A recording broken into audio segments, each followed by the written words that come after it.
the reality after doing research and testing and said, look, we need more time to do test runs for this.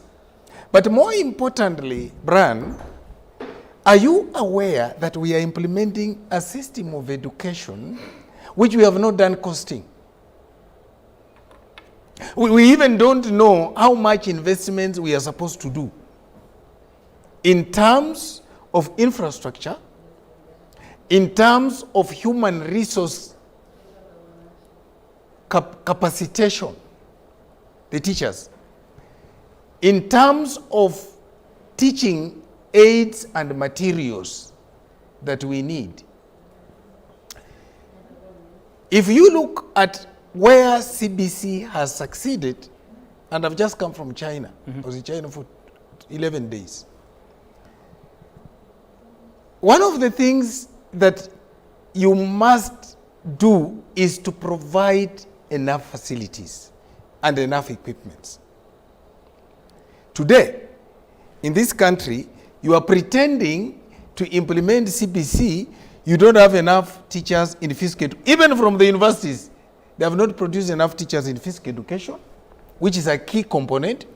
You don't have enough teachers in art and design. Even if you decided to employ all, you will not employ 32. There are not 32,000 teachers of art and design. Okay? You don't have enough teachers employed for mathematics. You don't have enough teachers for computer science. Brian, you are talking of pathways. I have 54 secondary schools.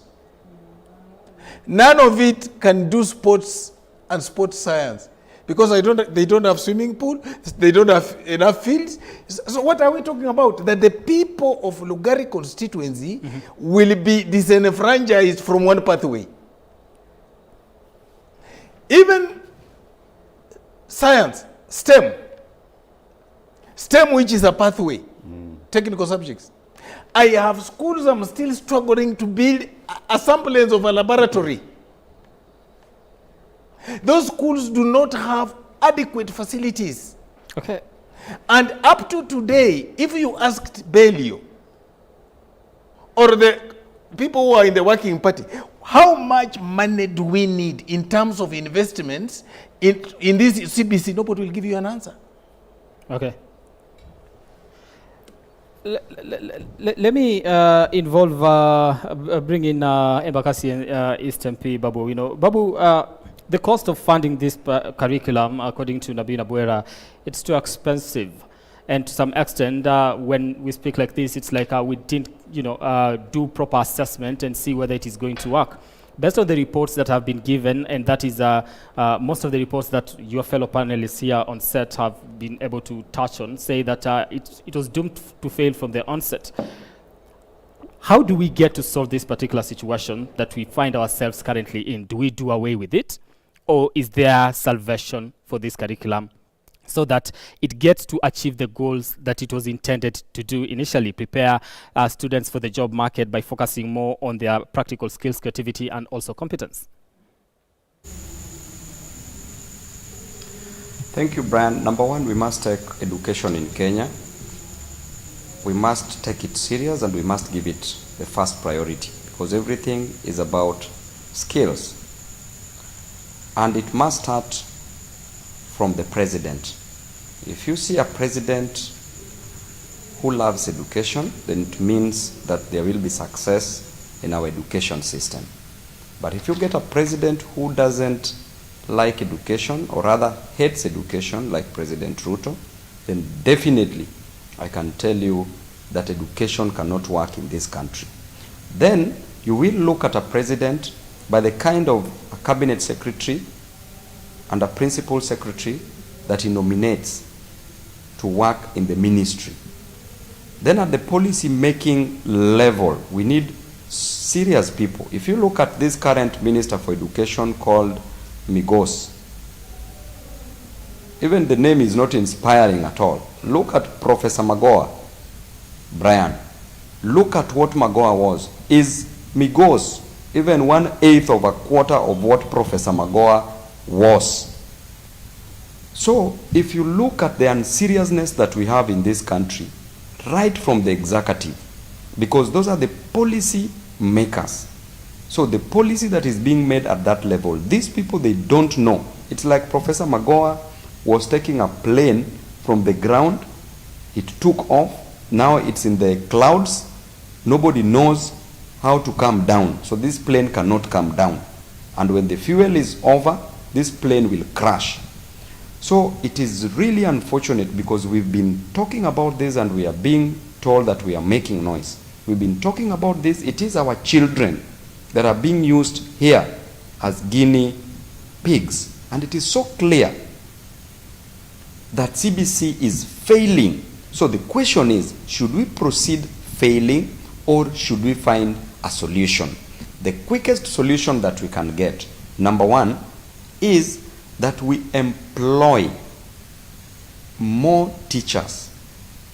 In this country, Brian, it is so unfortunate that the teachers who are unemployed are more than the teachers who are employed.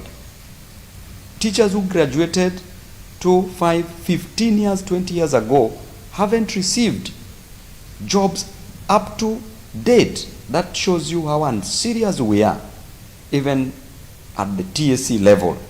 I want to tell you that the best solution is to employ more teachers and pay them well. The second solution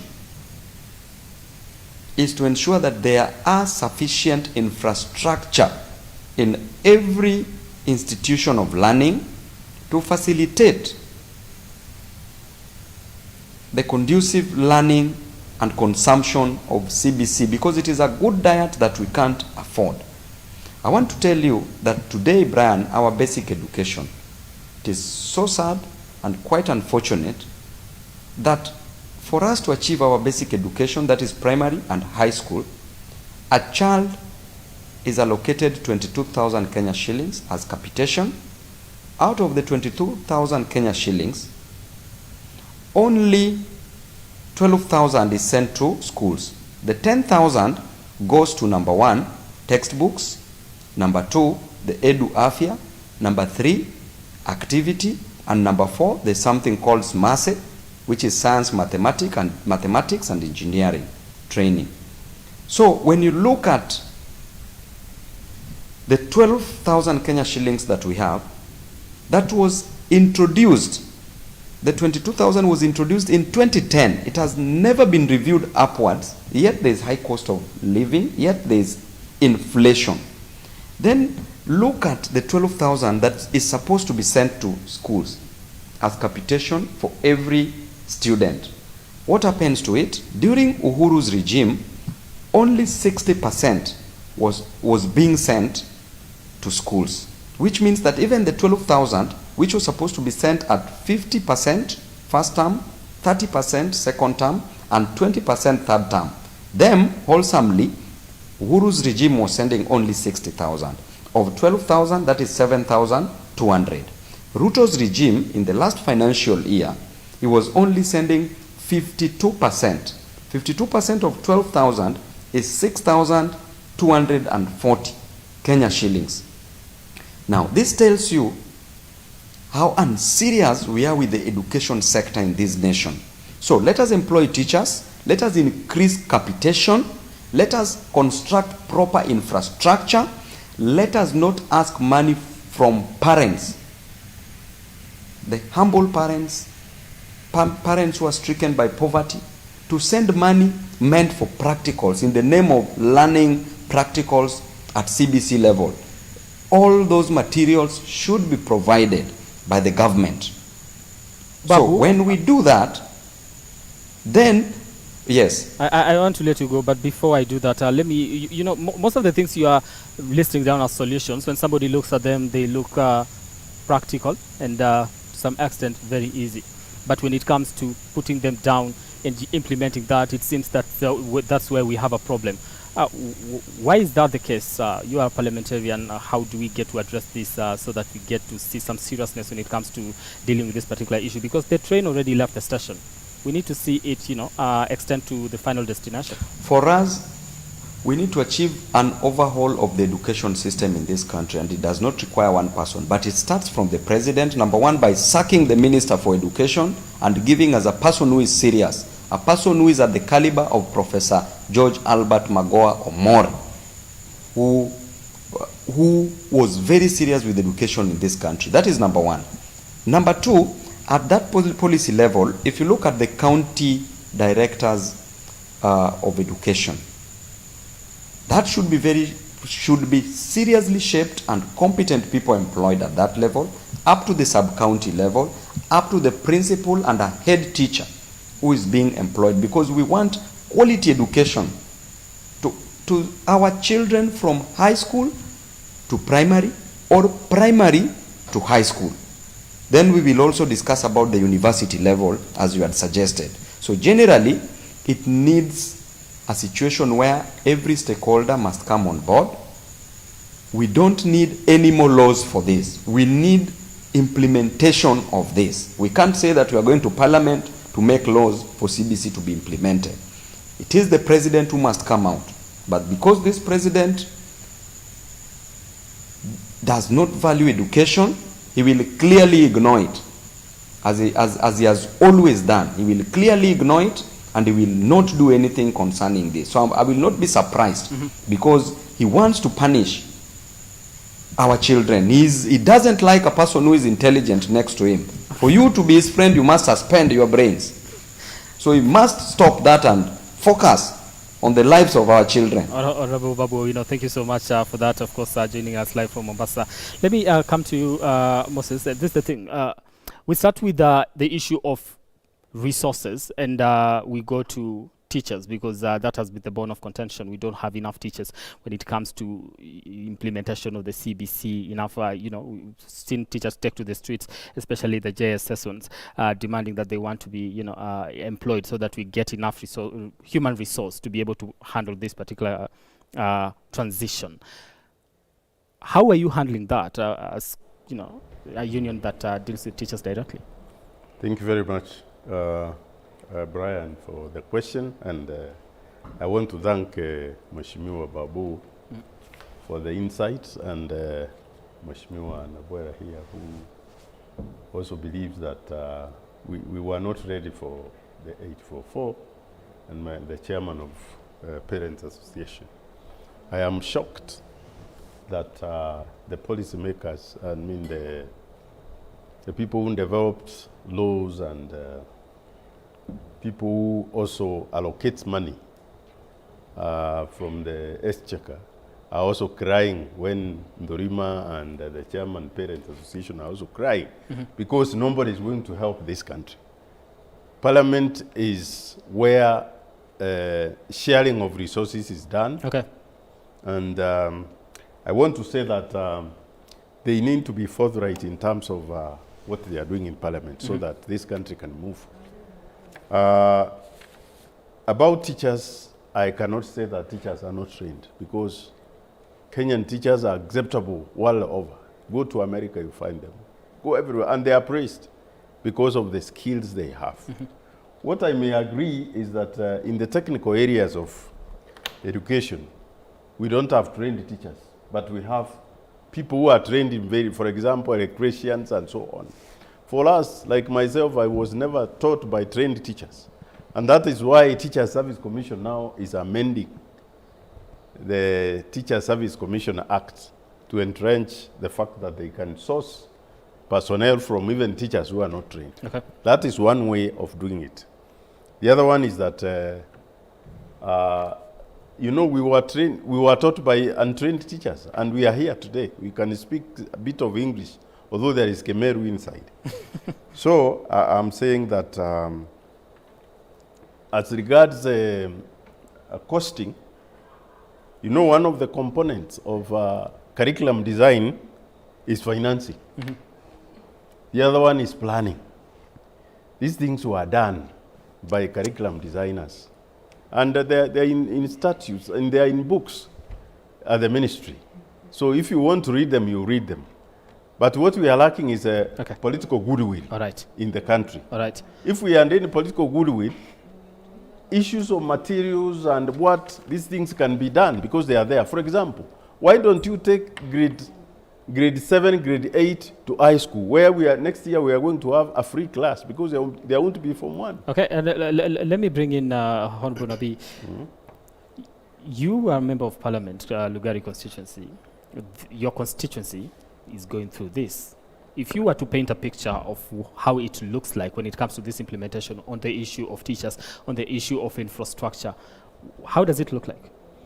First of all, before I answer that question, I want to help my Kupet friend here. You know, the problem in this country is when people have participated in a wrong thing, they want to make it look right. And given that he was in that task force that came up with this mongrel, he wants to make us look like. Let me ask you, you have said there is costing. Just tell us the cost of education in primary grade, PP1 to grade 6 of one pupil. Just give me. Give me the cost of one student, grade 7 to grade 9. Just give me. Because that's the issue here. That's what I'm raising. And if indeed what you are saying is correct, then how come the Ministry of Education does not provide those resources at the point of the executive? I also want to help you understand. In Kenya, the budgeting process is like this. The experts in the executive develop the proposal. The proposal comes to Parliament. Now, if those experts don't know the costing, where do you expect Parliament to know those costings? So there's a failure in the system. Brian, coming to your question, this is what it is in my constituency about CBC. You have a grade 7 and grade 6, which is 30% taught. And that's the reality. What Mheshimiwa Babu Wino is saying is correct. You have a school of 3 streams of grade 7, 3 streams of grade 8. It has 5 teachers teaching 10 learning areas. 10 learning areas. And among these teachers, there is no teacher of mathematics. They are all from social science. They are trying to do mathematics, the one they learned when they were in O-level. There is no teacher of art and design. There is no teacher of computer science trained for that purpose. Right? You are now going to have a grade 9 with no single teacher. Because that's what I was saying yesterday in Parliament, that we must force TSC to trigger recruitment of the teachers for grade 9 to start in October. So by January, we will have those teachers. You have 32,000 comprehensive schools, none as a laboratory or a resource center. You asked me to give you the scenario. So please allow me to give you the scenario. Then you have these students. The ministry does not have quality assurance officers to ensure, and you saw the court even ruling the other day. The court ruling that the ministry must employ quality assurance officers to go to the ground. You have no quality. The system collapsed. In a constituency where I have 54 schools, 1 quality assurance officer. Really?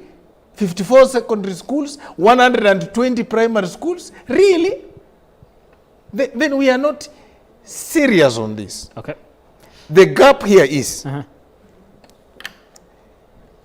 the big boys at the Ministry of Education have decided to put stones in their ears. They have decided to play politics with education. Education, you cannot play politics. And let me correct you, Brian. I did not say education is, CBC is expensive. I said CBC requires resources. And I've always said here, there is enough resources in this country to give to education. Because going the foolish way will not help. All you need for now, where we are today, you need to release another 21.6 billion as a conditional grant to CDF to build the remaining classrooms, because grade 9 does not have classrooms. You release 80 billion for resource centers, and you release another 12 billion to employ enough teachers in these areas which we don't have teachers. I agree with him. We have very good technical teachers out here who may not be necessarily teachers, but they will teach math, they will teach technical subjects. We just need to bring them because they are experts in those areas, and we take them through teaching methods. All right. These are your students. These are your not your students, but these are your children that are, with the kind of picture that Nabi has been able to paint for us. How confident are you in terms of the output that we will get to see later on in the day as when they finish their education, if at all this is the situation on the ground? Let me go back and maybe start from somewhere else. First of all, I want to say that the removal of 844 system was wrong. Because there was nothing wrong with the 844 system. That system would have just been improved just a bit. Because it was like always exam-oriented and all that. If those changes were brought on board, just to improve it, 844 system would have remained. And these problems that we are seeing with the CBC would not have been there. Okay. The second point, a good driver will always tell that his vehicle might be going to cause an accident, or his plane, a pilot, he has to have an emergency landing to save the passengers. 80% of the children in public schools outside Nairobi and part of Nairobi are not learning. They are just walking it's like wolves in the park, just walking. The reason being, the preparation of CBC was not and has never been adequate. It's still just in a mess. I'll say that because reports have been given. You remember Harvey going to court to stop CBC? It was not. So we are not blaming the current government or the president. Personally, I don't do that. What I'm saying is that if all stakeholders are involved and they are listened to, it will work. I told you from the beginning. Do you believe that they were not involved from the beginning in terms of all stakeholders? Yes. Okay. Parents have never been involved. I'm a parent. My child is in school. In CBC, a teacher tells my child, go and ask your father what is an atomic number. This is a CRI teacher teaching chemistry in CBC classes. My child is asking me that. When I cannot answer, my child says that my father is ignorant. And yet is the chairman of Parents Association. It's useless. Second point. Okay. The task force by the president, as we have heard from my friends here, that task force was 100% failure. And I'm not sorry to say that.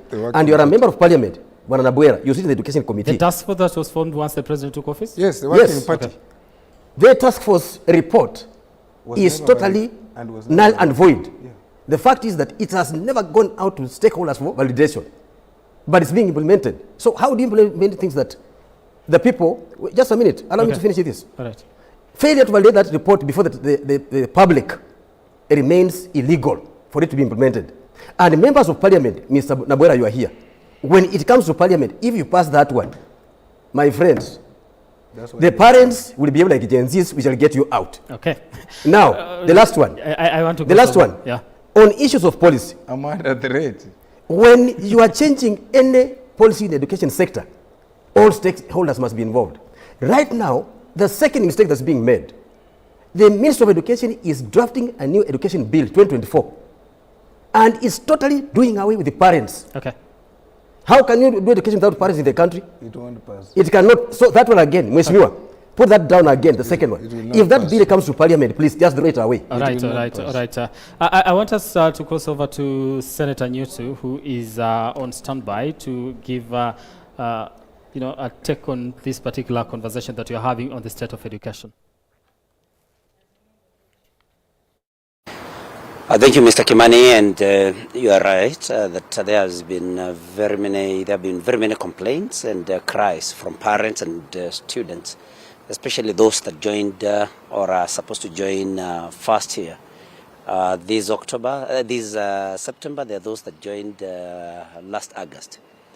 And I can confidently say that the only problem with the new funding model is what we call the means testing instrument. that if we are able to fix the means testing instrument, then the new funding model will work very well. Because here is how it works. Previously, and I think this is something that the PAs, the higher education, the minister or the CS, even the president himself have actually explained that under the old funding model, every student was getting 80% scholarship plus loan. And then the household was supposed to pay 20%. So this 20% has been, a gigantic, or it has been a very huge figure for some families, especially the vulnerable families. So the new funding model was supposed to come and save the poor students from poor backgrounds, because they were supposed to get, 70% government scholarship, 25% loan, and only 5% was supposed to be paid by the household, which was going now to uplift students from poor households. But now the problem is, we also have what we call banding. They have been banded. The one that I've explained is actually band 1. Unfortunately, the means testing instrument banded poor students, very many poor students, put them in band 4, where they're supposed to pay amounts that Kenyans cannot afford. Many ordinary Kenyans cannot afford. So my position as chair, Senate Education Committee, is we need to fix the means testing instrument so that we band every student, put them in the right band. All right, let me now engage Honorable Babu Owino, especially on the issue to do with the university funding model, just what Senator Nyuto has been able to weigh in. And of course, Honorable Babu Owino has been very critical when it comes to this new funding model, of calling on its total rejection. Babu, I believe you are a student. You have been a student leader. You've been able to benefit from the old funding model. And now there's a new funding model that, according to the government, it seeks to ensure that each and every student gets to have access to education. From where you sit, is it going to achieve its intended purpose? Thank you very much, Brian. I want to tell you clearly that Ruto has destroyed the education system in this country, way from primary level to secondary level to the university level. And I told you, for you to be his friend, you must suspend your brains. You must not think for yourself. Why are we punishing comrades in this country? President Ruto is a president because of education. Were it not for education, he would have never come to Nairobi. Were it not for education, he would have never gone to the University of Nairobi. Were it not for education, he would have never been the President of the Republic of Kenya. Therefore, he is one person who is enjoying the fruits of education. And we know very well that generally the roots of education are bitter, but the fruits are very sweet. Our children have toiled, have moiled, our parents have struggled to educate a child from primary level to secondary level, all the way to the university. They've sold different parcels of land that they had. They've sold different animals they had. They've sold all that they had. They've done odd jobs. They are selling mboga. Some are selling changa, like my mom sold changa to educate me. Some are boda boda riders. Some are doing mjengo just to educate their children. Then, boom, there comes the President of the Republic of Kenya, who tells you that we must punish you for being a student in this country. We must punish you even when you are in poverty, even when you are poor. We know that 85% of Kenyans are living in poverty and therefore cannot afford education. I want to tell you that during President Ruto's time, when he joined the University of Nairobi in 1987, he joined as a student who was given boom. Boom was in form of a grant. It wasn't a loan, which means that the university education by 1987 was free. So in 1987, President Ruto got free education. That's why he is where he is. But today, he is telling us that you must pay expensively. You must pay exorbitantly for the same university education that he got for free. So let me tell you one thing, Brian. When HELB was introduced, HELB was a savior. HELB was a loan that was helping our students and still helping some of the continuing students up to date, at least to finish, to acquire quality education, after which they will repay this loan after they secure a job. But we are being told now that there is a new funding model called, or baptized, the new university funding model, which is a beast, which is a ghost, which is destroying the future of our children. How is it doing so? You are being told that you are being put in different bands, that there is band 1, 2, up to band 5. And that band 1, you will only pay 5%. If you compare that 5% fee to the current HELB loan that is being given, you will find that you are still paying expensively for education.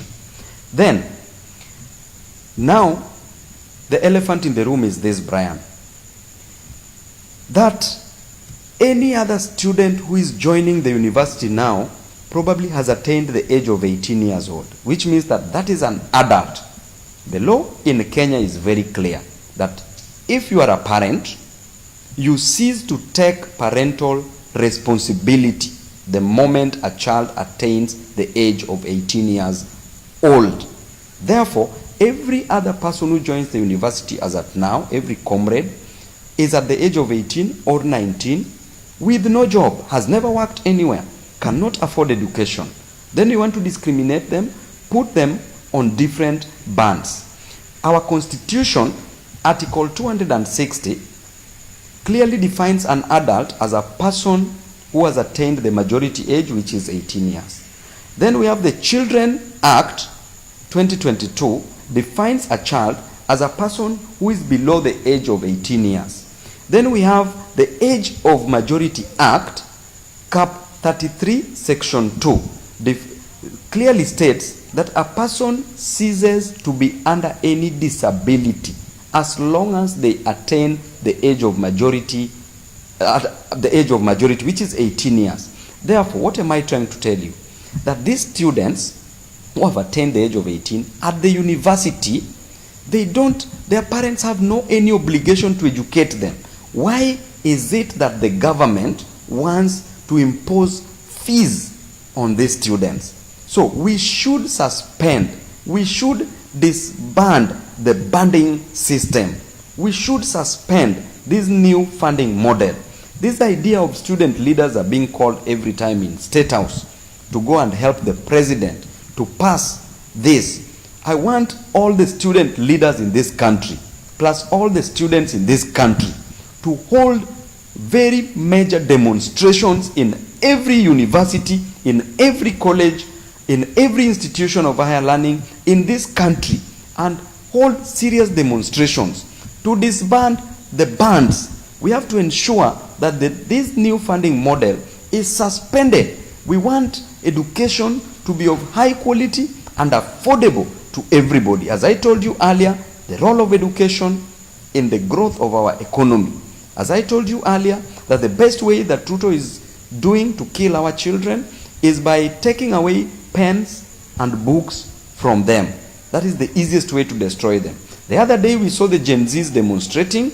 These Gen Zs were university students. Why does Ruto hate university students? Why is Ruto killing university students? And why is Ruto killing their future? By killing the new university model. Okay. Okay, Honorable Babu, I get your point there. Of course, it's so much dissatisfaction when it comes to this new funding model. I do thank you so much for your time joining us live from Mombasa. We don't take it for granted. Thank you so much for your insights on this particular conversation. Let me throw it to Honorable Nabi, just to weigh in on this issue to do with the funding model. Those are proposals that we get to consolidate all the bursaries so that we make education affordable. As a member of parliament and somebody that is very interested, because at the end of the day, people are going to come to your office looking for bursaries to want to pursue education. What do you make of this? I want to pronounce myself very clearly. Yeah. Unless you are investing more money for free education, the monies which are in bursary in various sectors cannot guarantee free education. And I've done my costing. That's number one. Number two, the Minister of Education has a record of non-accountability. You are aware the teachers are always complaining, and I have the Kupeti Secretary General here. He will tell you they don't even receive the capitation, all of it. Up to even today, they are asking, we left money for books. Where are those books? You are aware, the Minister of Education, there has been an outcry on how they use the money for infrastructure. Schools are still having mud, and you get one school getting 500 million or 100 million. Are those the people you want to say you want to give them the money to manage? By the way, people don't know. The Ministry of Education superintends a bursary scheme which is under Jomo Kenyatta Foundation. And ask anybody whether they know any child in their village who gets that money, and that's World Bank money.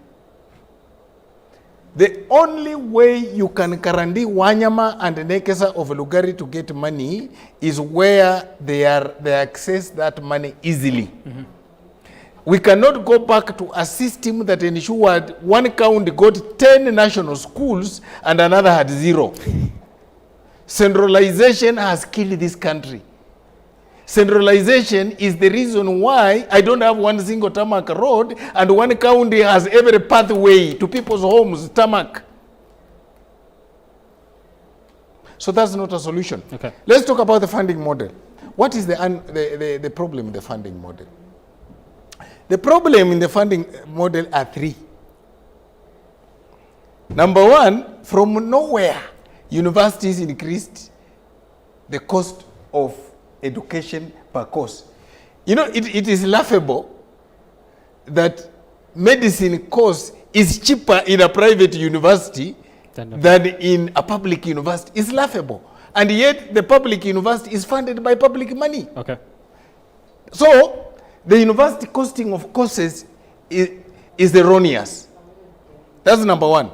Number two, the country was not ready for a means testing tool that is desktop. We don't have accurate data. Please, do you know that we have parents who don't have KRA pins and they have their children in the university? You are asking for a KRA pin of their parent. Where do they get? So what do we do? The tool, just listen, you wanted to understand this thing, and the public needs to understand this thing. This means testing tool is erroneous in this sense. A parent who has 300 animals, the son does not know that this is a source of wealth. When he is asked what is the source of income for your parent, he says 0. And yet a teacher, look at this man, he has 300 herds of cattle. One roughly will be 30,000. A primary school teacher, the salary is 26,000. So what's more income? And yet the means testing tool will say the primary school teacher has more money than this parent who has 300 animals. My brother, even China, which is living 20 years ahead of everybody, the means testing tool interacts with humans. Okay. It is the people who validate and decide who gets what where. All right, all right. I want us, because I'm running out of time now, as we wind up with this conversation, let me just want to start with you, Silas. When the report was tabled, I think that's you said with the task force actually, when you tabled that particular report, you said that's where the problem started. That's exactly, we didn't need that particular, but some of the things that they said were a challenge, of course, it was issue to do with infrastructure and resources. What we are actually talking about, teacher training and parental involvement, where you come in, and also the issue to do with the cost of actually implementing the CBC. Now, moving forward, as you give your assessment on the state of education in the country, how do we take some of the recommendations that have been given in this particular report? Because from where we sit, or from where we are at the moment, it's like we cannot do away with it, so we just have to find a way of strengthening it and move forward. Yes, I want to support what my friends are saying here. I think I began by telling you that the approach to CBC was from a wrong note, because parents own schools, they own children, so you cannot force them to take what they don't know. It's like taking a box sealed and going to give to your father-in-law, telling him that there's plenty of money for dowry there, when there's nothing inside. Parents were not involved. There was no public participation in CBC implementation from the beginning up to now. And we still stand firm and say, unless parents are involved, CBC is on a flight that is heading to crash. When you give your recommendations and say we want to be involved in this one, what kind of message do you get? Just a minute. We have said, you are saying that the train is moving. Do we have to wait until the train moves to go and crash, or the train has to be stopped because it has a pilot or a driver on it? Parents are watching what's happening. They know that CBC, I can tell you 80% of the children are not, in public schools are not learning. Those in private, just a handful are learning, but what they are learning again, maybe those teachers again also, they are not fully trained. Let me give you an example. CBC is ICT oriented. How many teachers have trained and qualified to run ICT classes when delivering instructions in the classroom? The reports that have been done are saying teachers have not fully been in service or trained on ICT implementation and use of ICT in CBC. Okay. Children are not supposed to be carrying books to school. Go in the morning by 6 o'clock. CBC needs to have no tuition, no extra classes over weekends. But they are still happening. In fact, much worse than 844 system. And it was to bring a change. Okay. So already, the learners are tired. Parents are complaining, go to the media. Homework. Teachers just tell the children, go home and read books. Okay. Open the books and read like a Bible. So, what are we saying now? We are killing our own children, my friend, unless something is done. If I were asked to recommend right now, and I say that Kenya Kwanza government found CBC in place in a mess already, we can't blame them. They found it there in a mess. If the former government that was there listened to what was said by Amina, the CS in the Ministry of Education herself, not myself or Mheshimiwa Musa, Amina said openly, if they took the report from KNUT that was done, which clearly said that Kenya was not ready to implement what? CBC. Okay, let me finish. Allow me to finish. First of all, Babu has talked for 2 hours and I was listening to him. I want you to hear this. If the policymakers would listen to the stakeholders in the education sector, there will be a very good change in the sector. For now, we assume this. If I were asked to make a recommendation now, I would even say that children who are in grade 8 right now should proceed to Form 1. They go to Form 1. And they go back to the 844 system because they can catch up quickly. We have, everything is there. As far as 844 system is concerned. Teachers are there, infrastructure is there, materials are there, everything is ready. Then take them to grade 8, 9, then they approach again junior secondary school when you are still in this mess, saying that tomorrow we shall improve, we shall improve. We are just killing our children in public schools. Okay, now, so I want to ask you this, and yes, this is just still in relation to what, because this task force report needed to have done something better. What did they miss? They didn't miss anything. The thing is, the task force report was not validated. The stakeholders have not seen it. Where is it? Have you ever seen, you are on the media, have you ever seen, even at KICD, somebody saying there is validation of the task force report, Presidential Task Force Working Party report? Have you seen anyone telling you that there's validation of the 2024 Education Act draft by public participation? There's nothing. Right. So where are the teachers? Where are the parents? Where are the members of parliament? Why are we all being left out? Okay. Somebody says, it's over demanding. This is a parent, of course, I think with grade PP1 or PP2, somewhere there.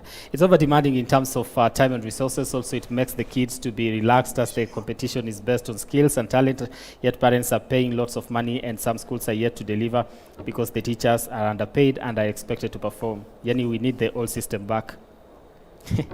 Okay, let me come to you. Where are the teachers as we give our final remarks on this conversation? I want to say that I speak for the high school teachers. The high school teachers are prepared for the CBC. What the Ministry and the Teacher Service Commission should do is to retool teachers so that they are informed of the methodologies of extracting talents from our lands. This preparation, what's the, how often do we do this? Because I saw... The retouring has been going on, and that one is there. So the idea of teachers are not trained is the idea that was with the Sosion, who felt that there would be more teachers in secondary school than in primary schools. So he went and cobbled some research, and he started yelling that we cannot go to CBC. It was not true. What I want to say is the CBC is a global curriculum, and Kenya is a community of within the civilized nations. So we must look at the international trends where today we are saying that learners must be creators of jobs and not to wait for the jobs. You can see those who are from the university today are waiting for jobs. But the CBC learners will not wait for anybody's job. They will create. Okay. So what I want to say is that we have enough money. 565 billion that is given to the Ministry of Education, and the bursaries that are in CDF, which members of parliament don't want to be touched. The bursaries at the county levels and the ministry should be consolidated to make education free. This burden in the university is a lot of nonsense. Okay. Because everybody has a right to access education. Everybody. And that is constitutional, actually. You have a right, every Kenyan has a right to education. And because we give 27%... Some of the challenges that are being put forward, it looks like if we can say you have a right to access education, but what kind of education are you accessing? Capitation is enough. And there is a discussion, and you'll see that the money that is given to education is enough to make education free from nursery to the university. But you cannot get that one because we don't have empirical evidence. Okay. But we are working on, especially Kupet is looking at the capitation in the ministry so that we can inform the public that we have enough money to finance education for everybody, whether you are rich or poor. That is money you are given to pay when you are done with education. Okay, Eddie. My friend. My friend. I've not made Give us time. remarks. Just give us time to speak about this. Let me make a closing I want to remarks. make your closing statement. The Kupet Deputy Secretary General is misled, completely misled. Let me help him. You need to be helped, my brother. Please help me. Yes, the 22,000 shillings was costed by experts, including Professor Duol. I was there. Yes, yes. Then you need to listen. 2010. Tell me the inflation rate up to now. You don't know. I'm shocked. The principals should hear you this. You don't know what principals are going through with this amount of money, which only 60% gets to school. All the schools in Kenya have bank loans. What are the members of parliament doing? Just listen. But you are the one who believe when we have the likes of you who are supposed to be stakeholders in education, and you believe that there is enough money in education, then the country is in trouble.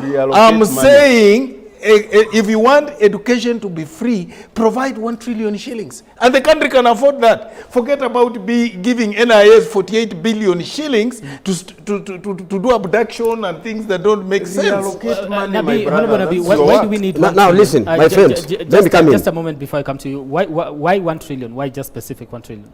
Huh? Why specifically 1 trillion shillings?